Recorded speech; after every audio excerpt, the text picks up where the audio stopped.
The internet is massive. What most of us use Google, YouTube, social media, and online shopping is just the tip of the iceberg. Beneath it lies something much deeper, hidden from view. This hidden layer is what we call the dark web. But what exactly is the dark web? Is it a secret society of hackers? It's a black market for criminals? Or just a misunderstood part of the internet? Let's begin by understanding the layers of the web. The internet has three main parts. 1. Surface web. This is everything that's indexed by search engines. You can find it on Google. It's part of the surface web. Think of news websites, Wikipedia, and your favorite blogs. 2. Deep web. This part is still legal and much larger than the surface web. Includes content hidden behind logins, paywalls, or internal databases, like your private emails, medical records, and cloud storage. 3. Dark web. A small portion of the deep web, but very different. It's intentionally hidden and requires special software to access, most commonly the Tor browser. It's this layer that earns the internet its darker reputation. How do you access the dark web? You can't just open Chrome and type in a dark web site. You need special tools like Tor, short for the onion router. It bounces your connection through multiple servers around the world, encrypting your data at every step. This makes it very difficult to trace who you are or where you're connecting from. Websites on the dark web don't use traditional domain names like .com or .net.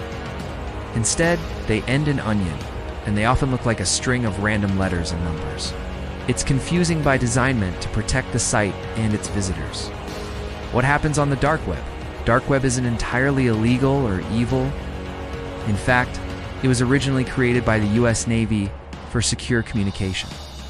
Today, it still hosts legal content, whistleblower platforms, forums on political resistance, journalists communicating with sources, and even libraries of censored information. However, it also hosts the darker side. Here's what you might find. Black markets, selling drugs, weapons, fake passports, and hacking tools. Stolen data, credit card information, login credentials, and even identity documents at men for hire. Often scams, but the services are listed. Counterfeit goods, fake money, fake IDs, and forged documents. Hacking services, from phishing kits to ransomware for hire. Much of this is illegal, dangerous, or both. Is it all criminal? Not at all.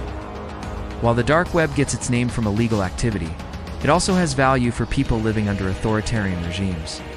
Journalists, activists, and citizens in heavily censored countries use it to communicate safely and anonymously.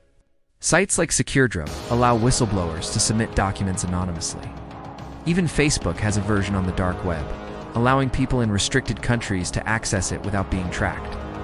So, the dark web isn't inherently bad, it's a tool. It's like any tool. It depends on how it's used. Why do criminals prefer the dark web? There are two key reasons: anonymity and untraceable payments. Using Tor hides a person's IP address and location.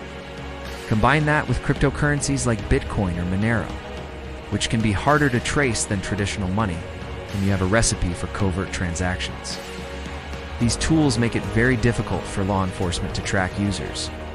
While agencies have made arrests and shut down dark web marketplaces like Silk Road or Alphabet, new ones pop up regularly, often with tighter security and smarter criminals.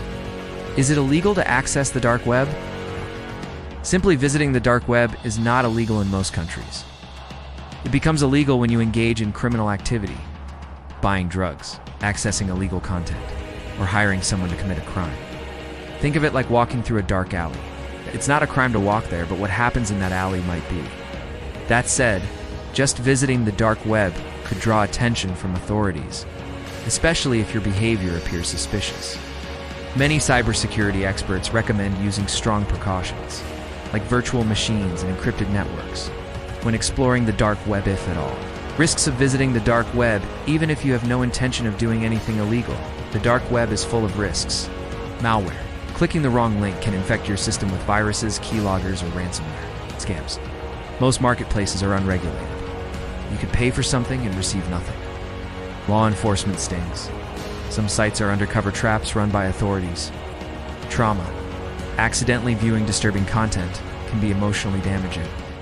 This isn't the same as surfing YouTube or Reddit.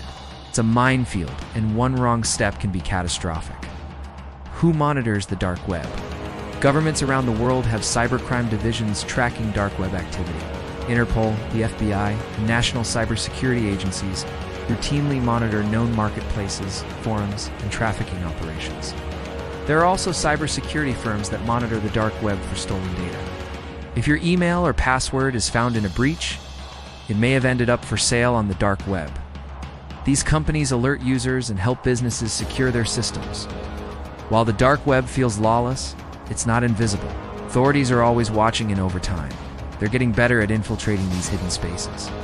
The future of the dark web. The dark web will likely continue to exist as long as people seek privacy, anonymity, and uncensored access to information. As governments push for more surveillance, the desire for anonymous spaces will grow, but so will the risks.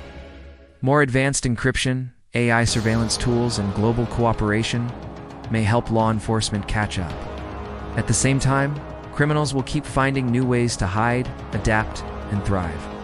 The dark web is a constant game of cat and mouse where privacy, freedom, and criminality all intersect.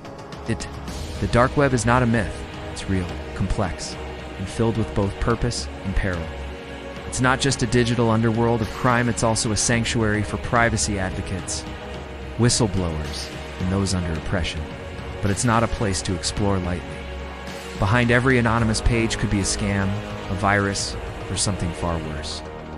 If you're curious about the hidden layers of the internet, the best first step isn't to dive into the dark, it's to understand what it really is. Knowledge is power, and in this case, it might just protect you from the dangers lurking in the shadows. Like and subscribe, as it will help the channel grow. Cheers.